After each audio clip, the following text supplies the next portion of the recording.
Assalamu alaikum chers abonnés panafricains. Le leader du mouvement Urgence panafricaniste Kémy Séba est en visite au pays des hommes intègres, le pays du capitaine Thomas Sankara et du capitaine Ibrahim Traoré. Je vous laisse regarder l'accueil qui lui a été réservé et ses mots d'arrivée au Burkina Faso. Mais avant, abonne-toi et active la cloche de notification. Ça fait un certain nombre d'années que nous menons tous, collectivement, ce combat pour la souveraineté. Nous sommes à une période historique où toute la jeunesse africaine, continentale et diasporique se bat pour avancer dans ce processus d'autodétermination. Je viens en tant que voix panafricaniste voir mon peuple au Burkina et voir mon très cher frère, le président, l'honorable, le colonel Ibrahim Traoré.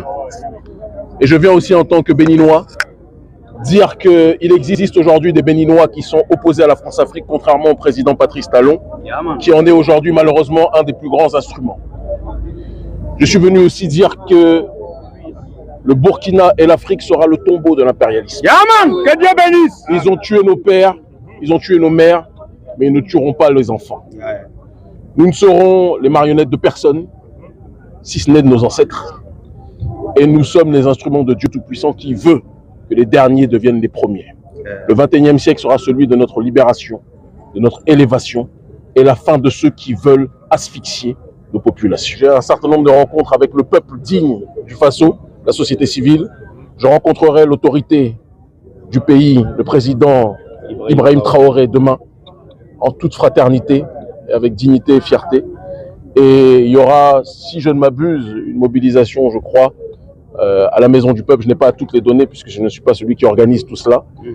Mais la seule chose que je peux vous dire, c'est que c'est un honneur et un bonheur d'être ici. Il y a quelques années, les agents de la France-Afrique ont cru bon d'essayer de m'arrêter et de me faire expulser. Mais comme je dis toujours, il n'y a que Dieu qui est réel. Les hommes ne le sont pas. Les oppresseurs ne le sont pas. Le combat que nous menons, au départ, ils riaient. Aujourd'hui, ils s'inquiètent. Et demain, ils s'excuseront. C'est une question de temps. J'ai une émotion particulière pour toutes ces forces vives de la nation qui sont en train de donner une leçon au reste de l'humanité. Qui sont en train de montrer que nous n'avons pas besoin d'avoir les ressources, les richesses que l'Occident prétend avoir. Car la plus grande richesse, c'est la ressource humaine. La plus grande richesse, c'est la dévotion pour sa patrie.